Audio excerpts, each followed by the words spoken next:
मुंबई के एक जाने माने व्यापारी सेठ मोहन दास जी, उनके एक बहुत ही खास मित्र थे जानकी दास। अपने व्यापार की हर सलाह वे जानकी दास जी से ही लेते थे। उन्हें व्यापार की गहरी समझ थी। पिछले 40 सालों से मोहन दास जी ने अपना व्यापार कई गुना बढ़ा लिया था। उनकी बड़ी सी फैक्ट्री में हजारों मजदूर काम करते थे। आलीशान घर बना लिया था। नौकर चाकर लगे हुए थे। बड़ी बड़ी गाड़ियां। मोहनदास जी की पत्नी का बहुत पहले ही देहांत हो चुका था।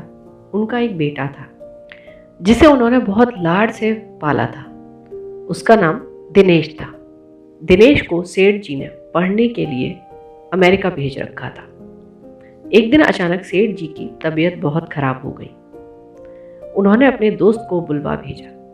जानकी दास जी तुरंत अस्पताल पहुंचे। मोहनदास जी बोले, मित्र, लगता है मेरा अंतिम समय पास आ रहा है।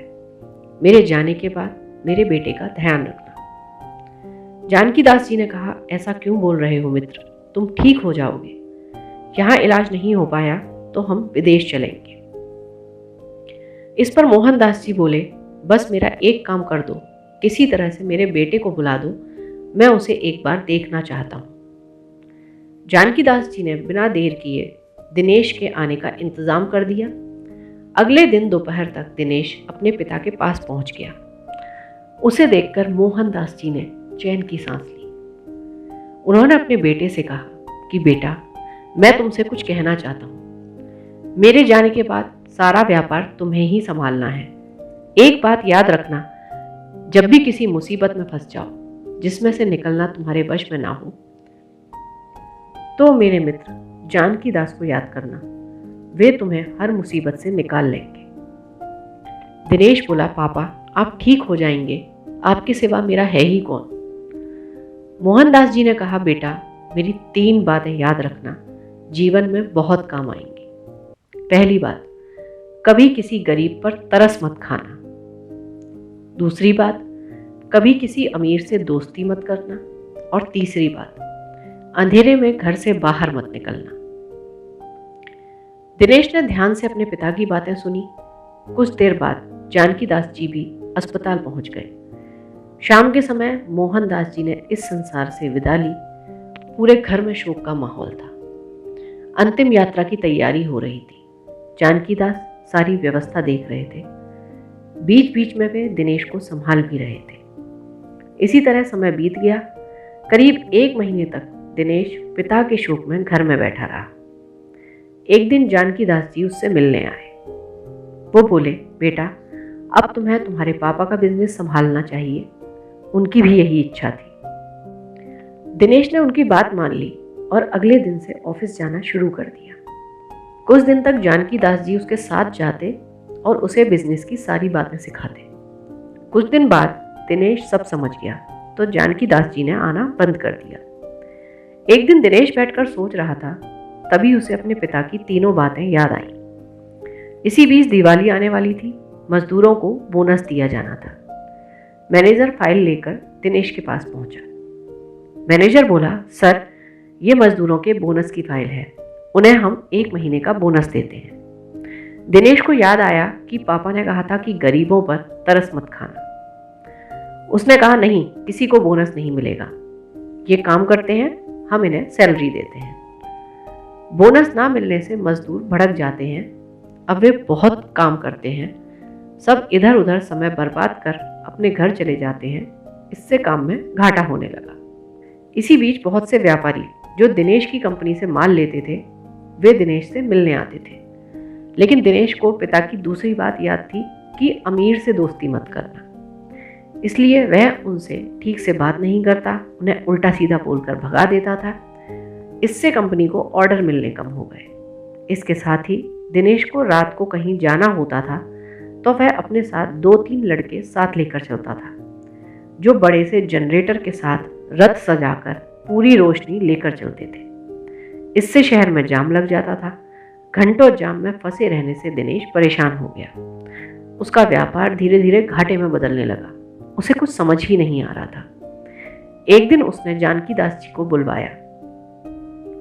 उसने कहा, चाचा जी, मैंने पिताजी की तीनों बातों को व्यापार में उतारा, लेकिन मुझे घाटा हो रहा है। जानकी दास जी के पूछने पर उसने सारी बात बता दी। जानकी दास जी ने कहा, बेटा, तुमने अपने पिता की बातों का गलत मतलब निकाल लिया है, चलो मेरे साथ।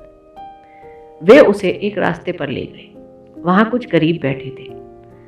पास ही में एक आदमी समोसे कचौड़ी बेच रहा था। जानकी दास जी ने कहा, बेटा, तुम्हारे पापा ने कहा था कि गरीबों पर कभी तरस मत खाओ। इसका मतलब यह है कि अगर आज तुम जाकर इन गरीबों में ये समोसे खरीद कर बांट दो तो इन्हें बिना मेहनत खाने की आदत पड़ जाएगी। कल जब तुम्हारी गाड़ी यहाँ से गुजरेगी तो ये इंतजार करेंगे कि अब समोसे मिलेंगे। इससे अच्छा है कि हम इन्हें काम सिखाएं जिससे ये मेहनत करके खा सकें। इन पर तरस खाकर इन्हें भीख नहीं देनी चाहिए। दिनेश बोला, ओह, पापा ने इतनी गहरी बात कही और मैं समझ ना सका। अगले दिन दिनेश जानकी दास जी के साथ फैक्ट्री गया। वहां जाकर उसने सभी मजदूरों से माफी मांगी और उन्हें 2 महीने का बोनस दिया, जिससे सभी मजदूर खुश होकर मेहनत से काम करने लगे। उसके बाद वे ऑफिस में आकर बैठे। जानकी दास जी ने कहा, बेटा, तुम्हारे पिता ने कहा कभी किसी अमीर से दोस्ती मत करना। इसका मतलब था कि व्यापार सबसे करो लेकिन दोस्ती मत करो, क्योंकि अगर इनसे दोस्ती करोगे तो ये तुम्हारे सारे राज निकलवा लेंगे। कहाँ से कच्चा माल लाते हो, कितने का बनता है, कैसे बेचते हो, और साथ ही ये तुम्हारी बुरी आदतों जैसे शराब आदि की लत लगा देंगे। इसलिए इनसे बचने को कहा था। दिनेश ने कहा, लेकिन मैंने तो सबको भगा दिया। जानकी दास जी ने कहा, तुम चिंता मत करो, सब मुझे अच्छे से जानते हैं। मैं कह दूंगा कि पिता के जाने के कारण बच्चा दुखी था। कुछ दिन हम थोड़ा सस्ता करके माल बेचेंगे और सब वापस आ जाएंगे। दिनेश बोला, चाचा जी, आपने मुझे बचा लिया। अब तीसरी बात भी बता ही दीजिए। मैं शाम को कहीं भी जाता हूँ तो फंस जाता हूँ। जानकी दास जी ने कहा कि तुम्हारे पिता ने कहा था कि अंधेरे में घर से मत निकलना। इसका मतलब था शाम को तुम जब ऑफिस से घर जाओ तो अपने घर वालों के साथ समय बिताओ, घर का खाना खाओ, जिससे तुम्हारी सेहत सही रहे। तीसरी बात, तुम्हारे पास बहुत पैसे हैं, रात को गुंडे बदमाश तुम पर हमला कर सकते हैं। दिनेश को अब अपने पिता की बताई हुई सारी बातें गहराई से समझ में आ चुकी थी। वह उनके बताए हुए रास्ते पर चलने लगा। कुछ ही समय में उसका व्यापार पहले से भी अच्छा चलने लगा। इधर जानकी दास जी ने एक अच्छी सी लड़की देखकर दिनेश का विवाह करा दिया। दिनेश को अब अपने पिता की बातों की गहराई समझ में आ चुकी थी। वह उनके बताए हुए रास्ते पर चलने लगा। कुछ ही समय में उसका व्यापार पहले से भी अच्छा चल निकला।